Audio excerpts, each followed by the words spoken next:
فجر کی نماز کے بعد سونا کیسا ہے؟ اہم سوال ہے اور بڑا اہم مسئلہ ہے۔ لوگوں کے سوالات بھی اس سلسلے میں کافی ہیں، لیکن ہمیشہ یاد رکھیں اس بارے میں محدثین کرام اور فقہاء اعظام نے جو کہا ہے وہ میں آپ حضرات کی خدمت میں پیش کر رہا ہوں۔ فجر کے بعد سونے کی ممانعت کے بارے میں محدثین نے کہا ہے کہ کوئی بھی نص موجود نہیں ہے، اس لیے کہ یہ عمل اصل پر قائم ہے، اور وہ یہ کہ فجر کی بعد سونے میں کوئی حرج نہیں ہے۔ لیکن بعض روایات میں جو باتیں ملتی ہیں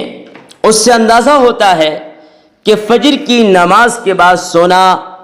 بہتر نہیں ہے۔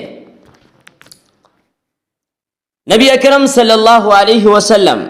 اور صحابہ کرام کا طریقہ کار یہ تھا کہ وہ جب فجر کی نماز پڑھ لیتے تو سورج طلوع ہونے تک اپنی نماز کی جگہ ہی بیٹھے رہتے تھے، جیسے کہ صحیح مسلم کی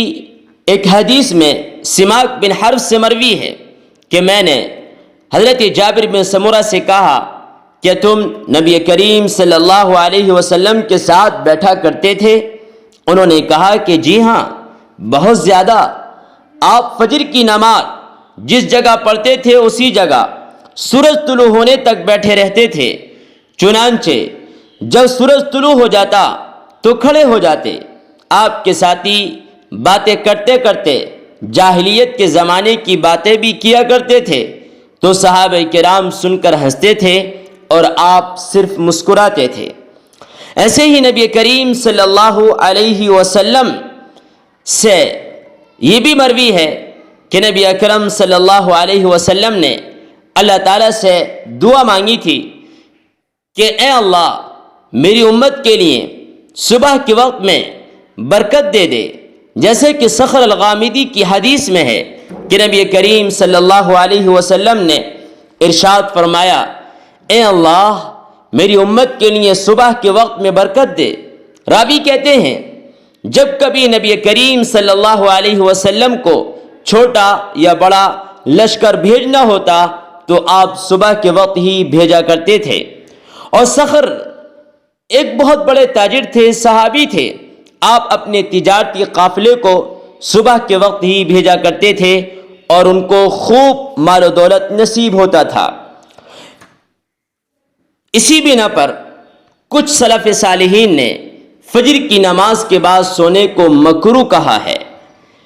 چنانچہ ابن ابی شیبہ اپنی کتاب مصنف ابن ابی شیبہ میں عروہ بن زبیر سے صحیح سند کے ساتھ روایت کرتے ہیں کہ حضرت زبیر رضی اللہ عنہ اپنے بیٹوں کو صبح کے وقت سونے سے منع کیا کرتے تھے، اور حضرت عروہ کہتے ہیں کہ میں جس وقت کسی کے بارے میں یہ سنتا ہوں کہ وہ صبح کے وقت سوتا ہے تو میری اس میں دلچسپی ختم ہو جاتی ہے۔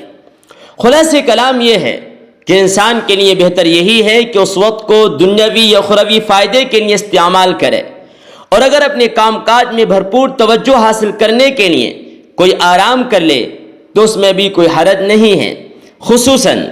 اگر اسے دن میں سونے کا وقت ہی اسی وقت ملتا ہو۔ چنانچہ ابن ابی شیبہ نے اپنی کتاب مصنف ابن ابی شیبہ میں ابو یزید مدینی سے روایت کیا ہے کہ حضرت عمر رضی اللہ عنہ صہیب کے پاس صبح کے وقت آئے تو حضرت صہیب سوئے ہوئے تھے۔